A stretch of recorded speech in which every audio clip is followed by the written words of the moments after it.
Hey there, fellow knitters! If you've fallen in love with the viral Sophie Scarf by PetiteKnit but feel a little intimidated by the techniques, don't worry, I've got you covered.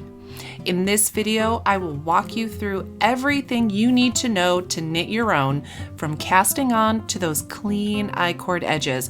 So grab your needles and some cozy yarn and let's get started. First up, the Continental Cast-On. Start with a slip knot on your needle.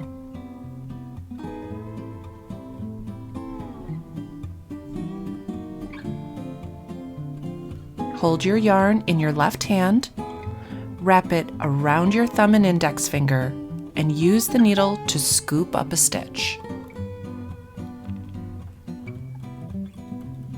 Keep repeating this motion until you have the number of stitches required. In this case, that's 6 stitches. The Continental Cast-On is super efficient and creates a beautiful foundation for your scarf. One of the standout features of the Sophie Scarf is its sleek I-cord edge. This is what gives the scarf those beautiful polished edges. To do this, you're going to knit across to the last 3 stitches. Then bring your yarn to the front and slip the last 3 stitches purl-wise. That means you're going to slip the needle into the stitch as if you're going to purl the stitch. I'm going to mark this finished row with a row counter so that I can keep track of how many rows that I've done.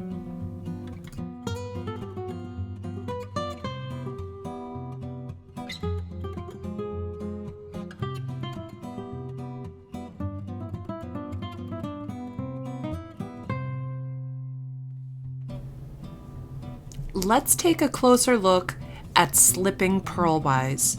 When a pattern tells you to slip purl-wise, simply insert your right needle into the stitch as if you were going to purl, but just move it to the other needle without actually working it.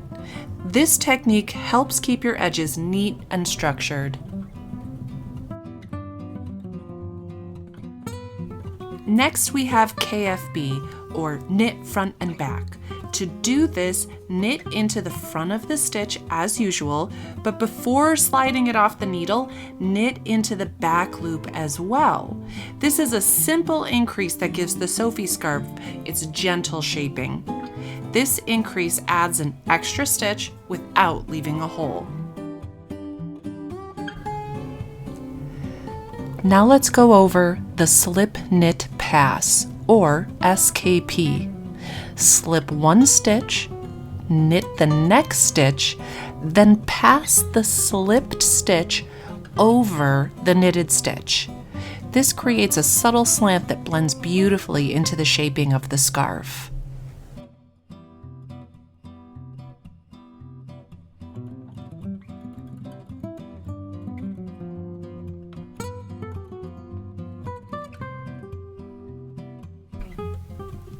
Once you get down to those last 6 stitches, bind off the first 3 stitches knitwise by knitting 2 stitches, then lifting the first over the second.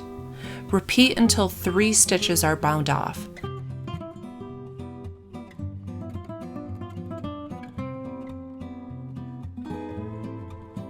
Then switch to purl, bringing the yarn forward and purling the next stitch before lifting the previous stitch over. Repeat for the last 2 stitches, and you're done.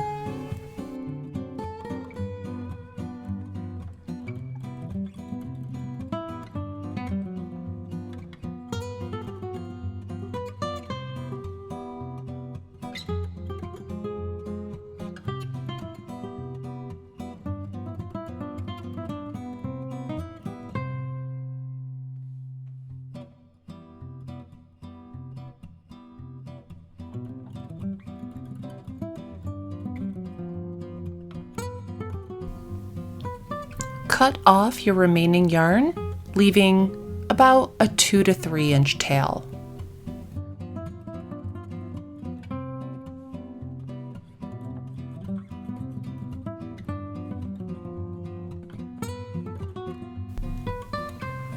Take a tapestry needle and thread it through the tube naturally formed by the I-cord edge.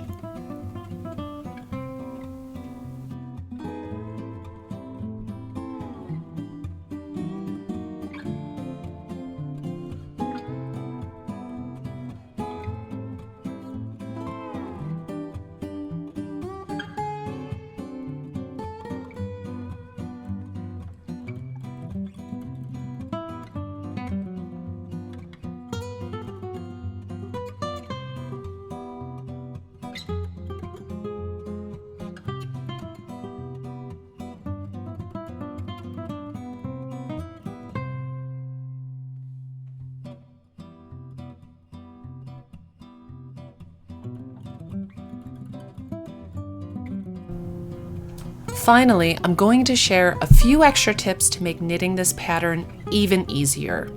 First, when you begin knitting the scarf's I-cord edge, it may not look tightly constructed right away.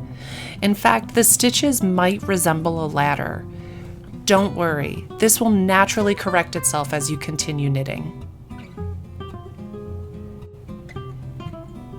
Second, all increases and decreases happen on the same side of the scarf. To keep track of which side to work these changes on, place a stitch marker or a simple safety pin as a visual cue.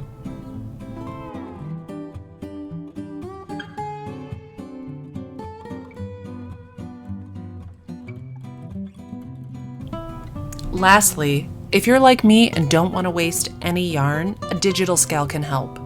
Weigh your skein, divide the total weight in half, and use the first half for the section with increases. Once you reach the halfway point, begin decreasing. This method allows you to use nearly the entire skein with minimal leftovers. And there you have it. With these essential techniques, you're ready to knit your very own Sophie scarf.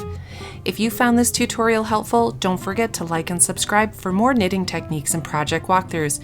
Happy knitting!